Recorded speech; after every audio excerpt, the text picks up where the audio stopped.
If you would, turn to Acts 16. Acts chapter 16. It's been a few months ago, and I remember talking about on a Sunday morning the various people that were involved, because we know from Acts chapter 16 that were involved in the church that was at Philippi.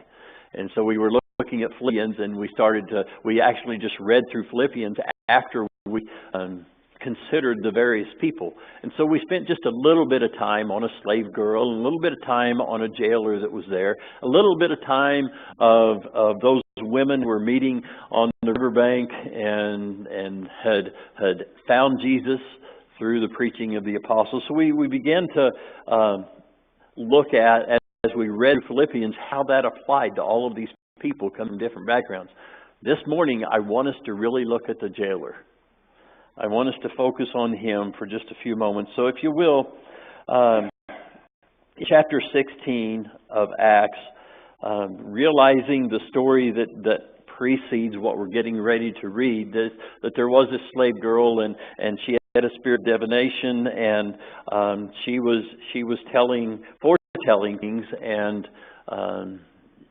she really got on the nerves of Paul, and he cast this out of her, and in doing so, they were accused of creating a ruckus, being troublemakers among the people of the city, and so they brought these before the Romans, and they had him arrested.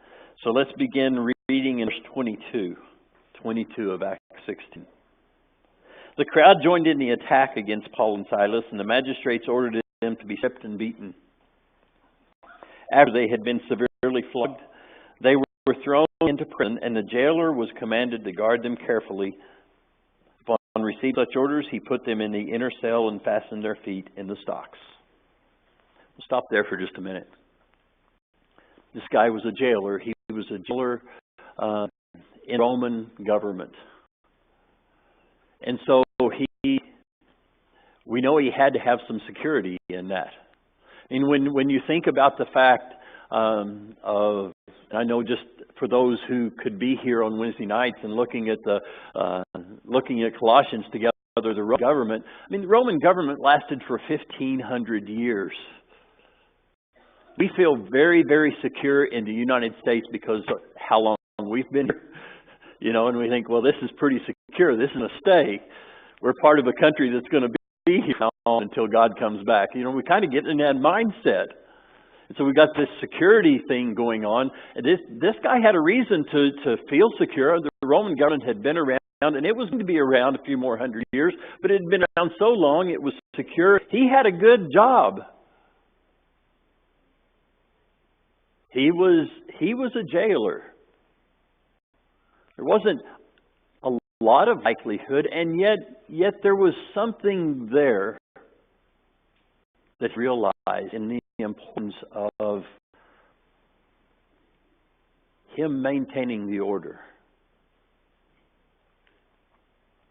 And so while he probably within society was at least middle class, we're learning about him that he had a family, he had kids, he had a wife.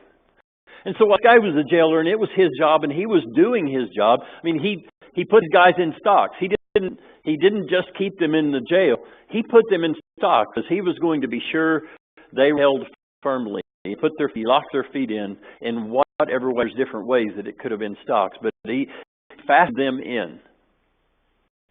And so we kind of get a picture of, the idea of he's looking for security, he's looking for assurance, he's looking for to be sure that these guys don't get out, keeps them secure.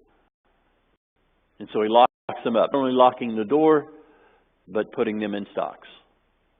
But he's also this kind of guy that he had a family, and it wasn't just like that we would know. We're going to read more of this and kind of read in between the lines, hopefully, as I'm talking right now, that he was concerned about his family.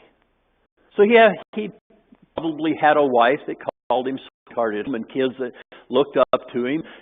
Dad's going to work, and he had a life.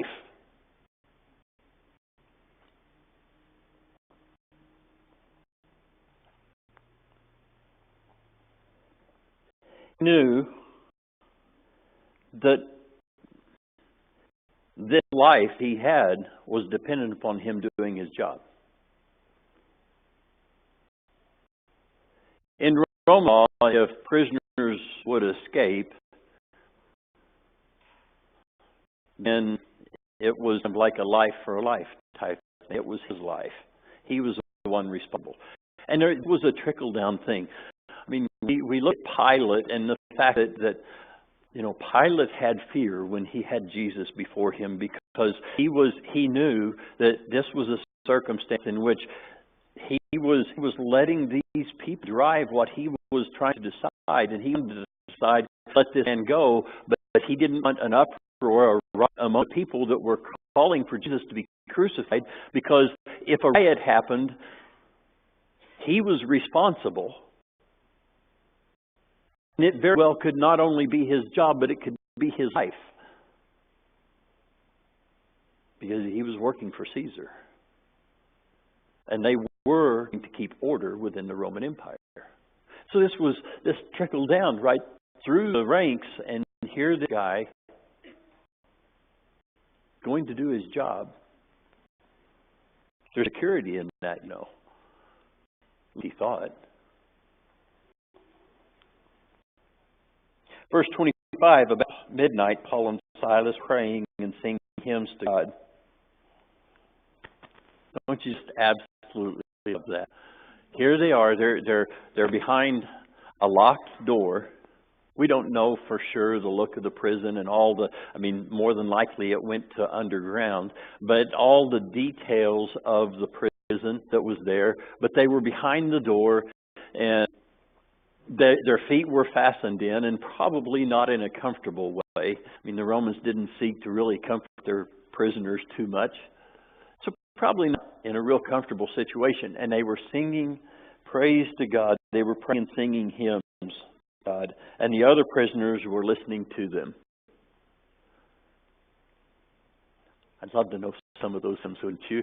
What were they saying? What were they singing? Was it some of the Psalms? Did they sing Psalm 22? But they were singing together, and the other prisoners were listening to them.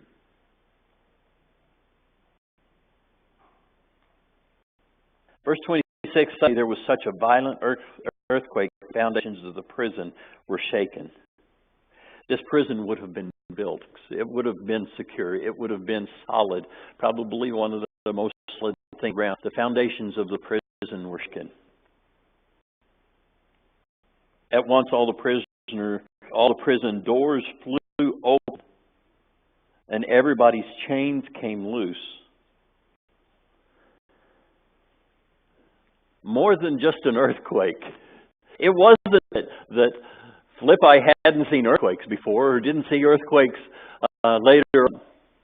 The region was prone to that, but this earthquake happened. The foundations of the prison were shaken, but then the chains came loose. The jailer woke up, and when he saw the prison door open, he didn't know about the chain yet, but when all the prison doors open, he drew his sword and was about to kill himself because he thought prisoners had escaped. That quick, all security was on.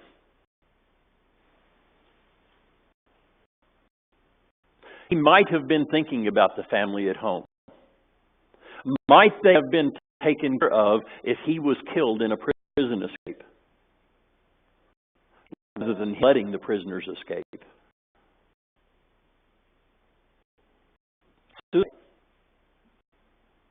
Kill myself. Nobody will know. They did it. Don't know. That's what he's thinking. But he was going to kill himself because his security is gone. The things that he thought he had in order to set them secure, it was done. His life would have been demanded. Maybe thinking it would be easier to get it over quickly than to be tortured into death.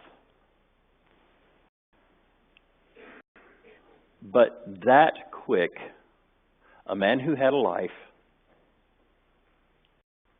and it wasn't just as a jailer, a husband and a father, a man who had a life was ready to take it.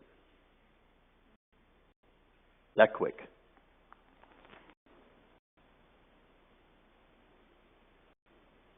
Verse 28, Paul shouted, "Don't harm yourself, we're all here."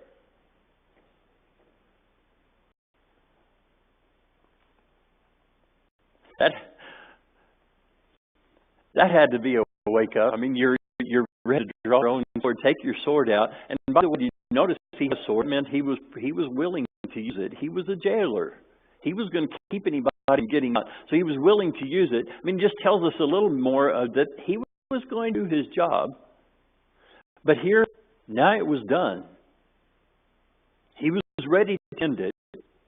The city was gone, and all of a sudden, somebody from within the prison, the doors are open, and somebody yells, "Don't hurt yourself, we're all here." He rushes in there. It says the jailer called for lights, rushed in and fell trembling before Paul and Silas.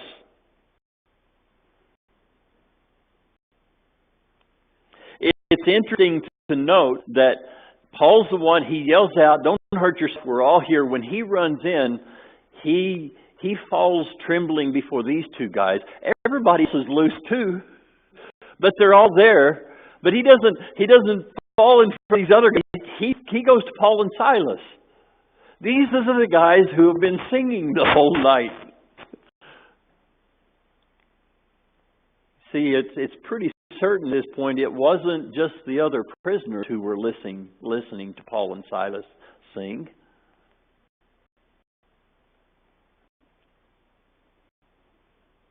He then brought them out and asked, "Sirs, what must I do to be saved?" We might be thinking that his thought process is simply on the physical right here because all of this has happened, but he's already realized now the prisoners are here. He's not talking about being saved from the Roman government. I mean, that now he realizes they're there. But there's something that goes deeper. We don't know anything about this man's religion, except that we have no indication that he had a belief in the God of the Bible, in Yahweh, in Jehovah, in the Creator. Very possibly believing in other or many other false gods. Or maybe simply believing in the security that he had in life. He had a wife, he had a family, he had a good job, he was set.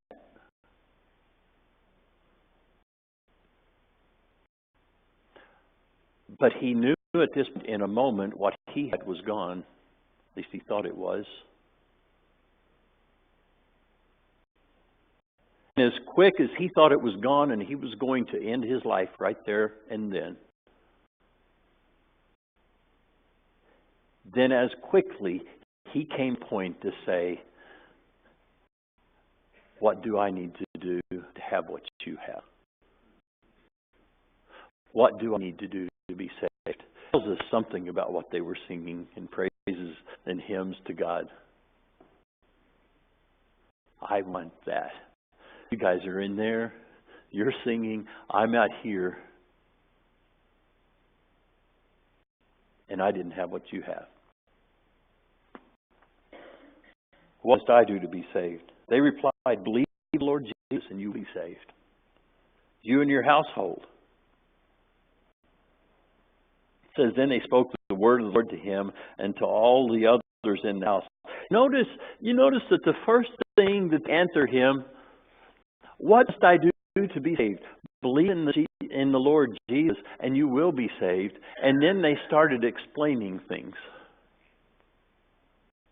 You and your household, then it says, then spoke the word of the Lord to him and to all the others in his house. So we know if they were speaking to all the others in his house, I mean, they went home with the guy. If people come to realization, and it can happen that quick, it might be the realization is, I don't have any security, I have nothing to live for. But as quickly as that can happen, it can be the decision, I want what you have. What do you believe?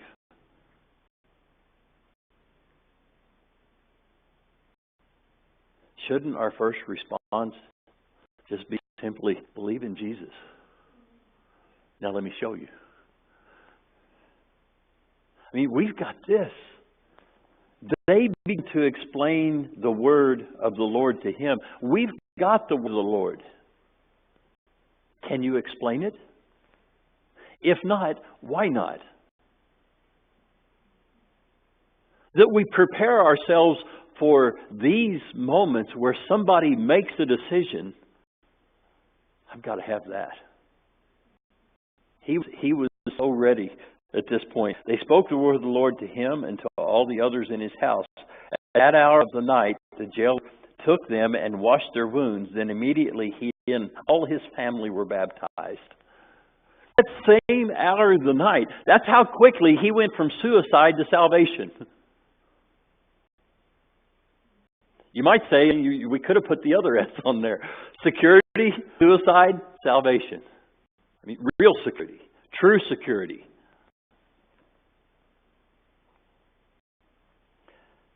But it says, immediately he and all his family were baptized. Anybody ever got to witness that? Whole family going and be baptized together? Anybody? Okay. They raised my hand too. You want to tell yours? Go ahead. So originally we had a couple that came up. The mother came up and said, I was baptized as a kid. They whole family became a church. I actually didn't know they had been baptized. I thought they had. And we had conversations with them, and we were really pushing back. And I was pushing it on some other kids. And they ended up coming out to us, and we're going to baptize the kids. And then the parents came up and said, hey, we want to get baptized too. We haven't been. So we ended up baptizing the whole family in one go at it. That's cool. So did I have another hand? What? Yours, you want to? When I was in Mexico, we had a family that, I mean, they were just super involved in church, and it really hadn't come up. It hadn't come up with the missionaries, it hadn't come up with the Apprentice missionaries that were down there, and we happened to be talking to them. And the one, I mean, he was really involved in our youth group. He was a college student, but he also taught music lessons. He ran a mariachi band and was in it. And his parents were just amazing. He said, my mom, Luca, she decided she wants to be baptized. I said, well, that's really cool. And I said, I'm just so excited that we were going to do this on Sunday. At the time, I was one with a pool in my apartment complex, had a pool. And I said, are we going to do Sunday? Are we going to do Saturday? You want to do it later in the week? And he was like, oh, no, maybe this afternoon. I was like, oh, okay. And so we got there, and I said, it's so cool to have her in the family of, Christ, and this is so awesome. And he's like, yeah, he's like, Sergio and I, which is his brother, we've been thinking about it too. And I said, wait, what? You guys have been attending here before I came down to do missionary work. And he goes, well, yeah, but we haven't been baptized.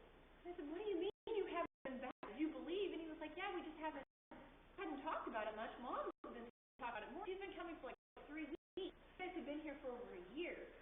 And he's like, well, it does say we need to do this. And I said, it does say that you need to do this. And he's like, I think it's time. And he told his brother, and his brother Sergio was like, oh yeah, totally, let's do this. And he was super shy. Dad remembers him. I mean, Sergio was just real quiet. Yeah, listen. His dad was this little bitty little Mexican man, and he came up right when we got ready to start doing baptisms, and he's like, the rest of the family's doing this, and I think I need to do it too. And I was, are you serious? and so we had all 4 of them. I mean, and it was a matter of her deciding that morning over breakfast, telling him that she wanted to do that, and then it was, I think I need to do this, and so like, I'm totally on board. And then for his dad to do, which was quite neat, has been a non-Catholic man his entire life, not knowing any other way to do things. for him to be like, yeah, I think I need to do this too. It was just amazing. And we baptized all 4 of them that day. Anybody else experience that? I got to, and Rachel was actually a part of this too. Matter of fact, she was almost baptized at that point too, but not on purpose. But it was in Indiana, and there was a man who came to study. He had been coming to church some. He had dabbled in Christianity, but I'll say that, I mean, he had an interest, but he never got involved with anything, and he had been coming, and we arrived there, and he said, I want you to come to my house. And so I went to his house, and he had gathered all of his family. He had 6 kids, I think, and his wife, and there was an aunt there too. And he had gathered them all together, and we sat there and we just studied. He started asking questions about Jesus, and we just sat there and we studied. I mean, it was just mostly just right there in the Gospels. And after, I don't know, probably 2 or 3 hours, he said, "Okay, you'll come back tomorrow." And so I went back the next day, and we did basically the same thing.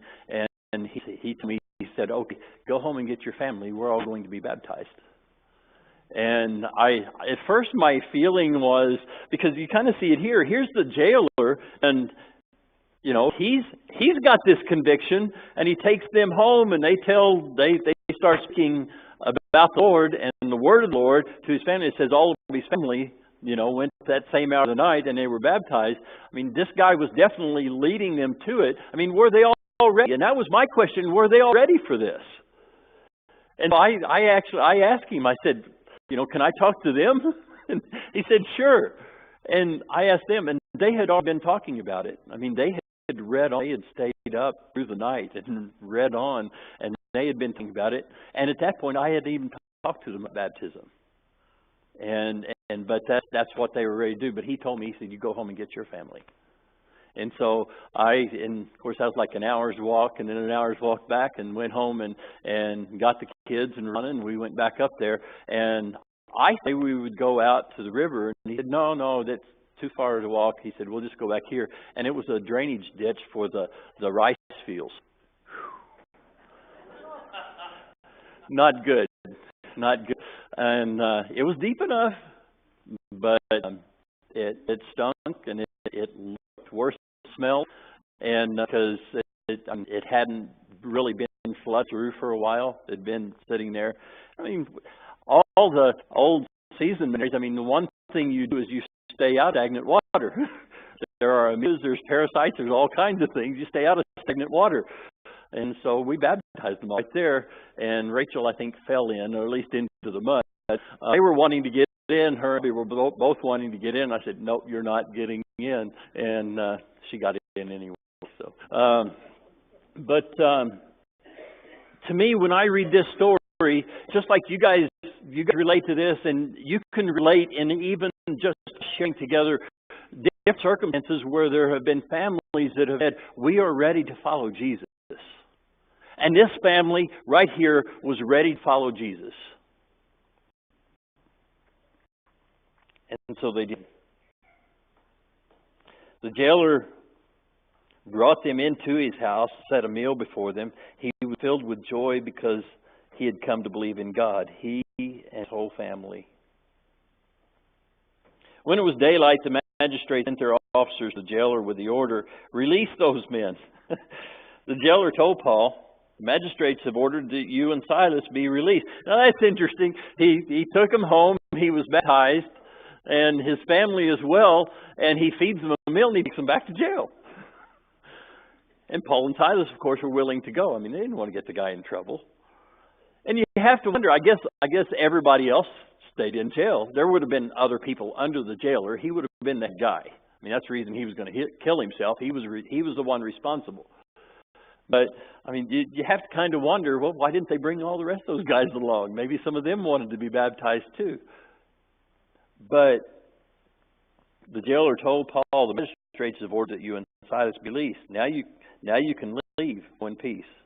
But Paul said to the officers, they beat publicly without a trial, even though we are Roman citizens and thrown into prison.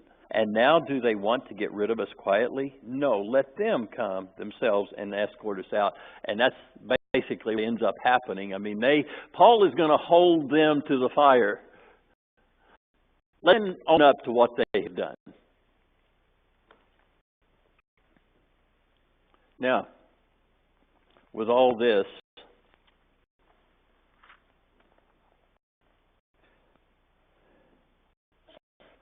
how quick you guys put up that list of fears on the screen?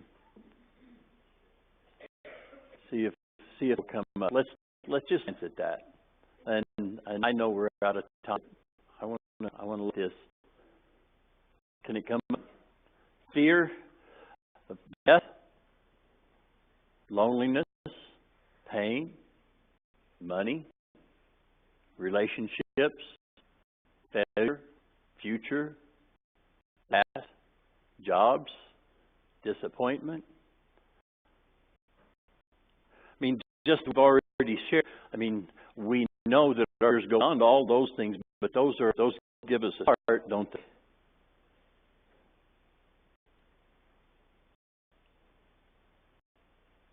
Where's our security?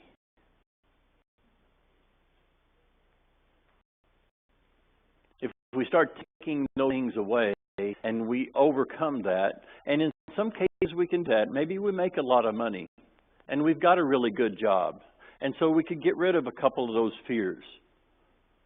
Maybe the future looks good. Maybe you've worked all your life, you've retired, and you've got social security. Why'd everybody laugh?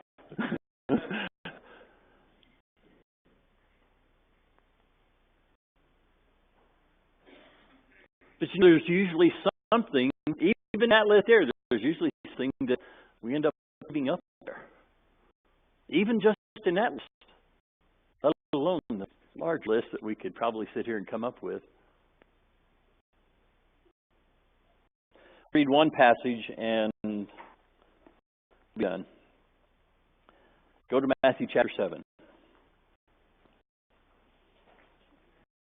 Jesus has talked about how to live your life, how to let your light shine before men, how to be noticed in that in a correct way because they would glorify the Father, to know when to go in to close doors and connect with God, to give without being seen, and know the difference of letting your light shine and doing those kind of things. He talked about not worrying about your life, what you shall eat, what you should drink, what kind of clothes you could wear, all of that kind of thing. He talked about all of that within this. He talked about not judging one another.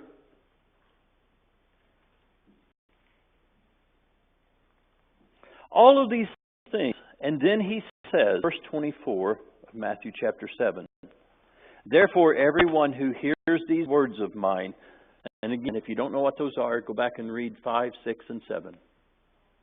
But he says, everyone who hears these words of mine and puts them into practice is like a wise man who built a house on the rock. The rain came down, the streams rose, and the winds blew and beat against the house, yet it did not fall, because it had its foundation on the rock. But everyone who hears these words of mine and does not put them into practice is like a foolish man who built his house on land. The rain came down, the streams rose, and the winds blew and beat against that house, and it fell with a great crash.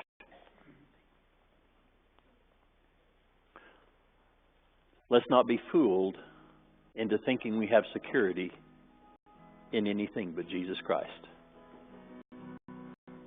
There is no security without Him. A jailer could learn that in one night, in a moment. You can learn it in a moment. You might have come here thinking, well, I'm going to be there, but I'm really committed to it. You can decide that quick, yes, I am. You may have come here and you didn't believe. But you can walk out that door, a believer, and His light will shine through you. You may come here with doubt, thinking, I have lived this life all of my life, and I'm still afraid. With Jesus, you can leave here right now and not be afraid, because He's here. He's here.